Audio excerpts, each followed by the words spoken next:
देश विदेश की सच्ची खबर सच के साथ। आप देख रहे हैं नेशनल इंडिया न्यूज।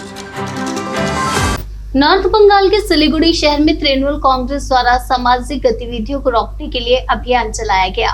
फुलेश्वरी इलाके में आए दिन शराब और नशाखोरी हो रही है। जानकारी के मुताबिक आज सुबह सिलीगुड़ी म्युनिसिपल कॉर्पोरेशन के वार्ड नंबर 24 के युवा तृणमूल कांग्रेस के कार्यकर्ताओं ने वार्ड पार्षद के साथ मिलकर इलाके में असामाजिक गतिविधियों को रोकने के लिए एक अभियान चलाया है।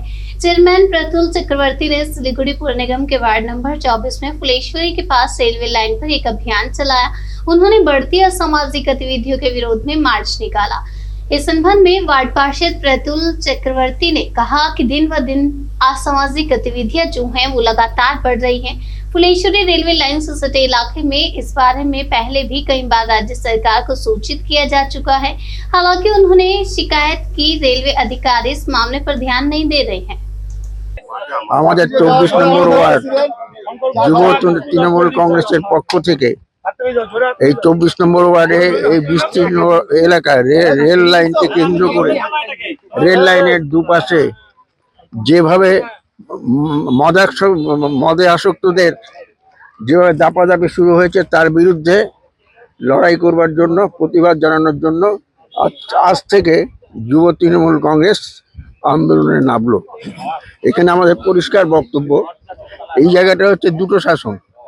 একটা হচ্ছে রেল লাইন কেন্দ্র করে হচ্ছে রেল ডিপার্টমেন্ট দেখে, আরপিএফ বা জিআরপি যেটাই হোক, আর একটা হচ্ছে রাজ্য সরকারের প্রশাসন।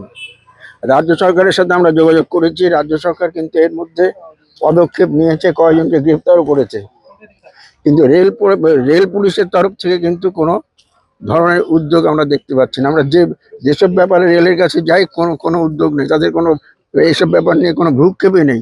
বিশেষ করে লেভেল ক্রসিং, সেখানে যে অবস্থাটা, দৈনিক অ্যাক্সিডেন্ট হচ্ছে, পড়ে যাচ্ছে লোকে, যে কোনো সময় যে কোনো লোকের প্রাণহানি ঘটতে পারে, রেলকে বলা সত্ত্বেও কিন্তু ওরা কিছু করছে না। সিমিলারলি এই যে রেল লাইনকে কেন্দ্র করে যে মদাসক্তরা যারা এখানে থাকেন, যারা এখানে বসেন, যারা এই এলাকাকে দুর্বিষহ করে তুলেছেন, তাদের বিরুদ্ধে ব্যবস্থা নেওয়ার জন্য কিন্তু রেলের কোনো ব্যবস্থা নাই। আমরা এই ঘটনার তীব্র প্রতিবাদ করছি এবং আমরা জানাচ্ছি রেলকে, আবার বলছি যে আপনারা সঠিক সময়ে সঠিক ব্যবস্থাটা গ্রহণ করুন, নাহলে কিন্তু এই এলাকায় যে কোনো ঘটনা ঘটে যেতে পারে।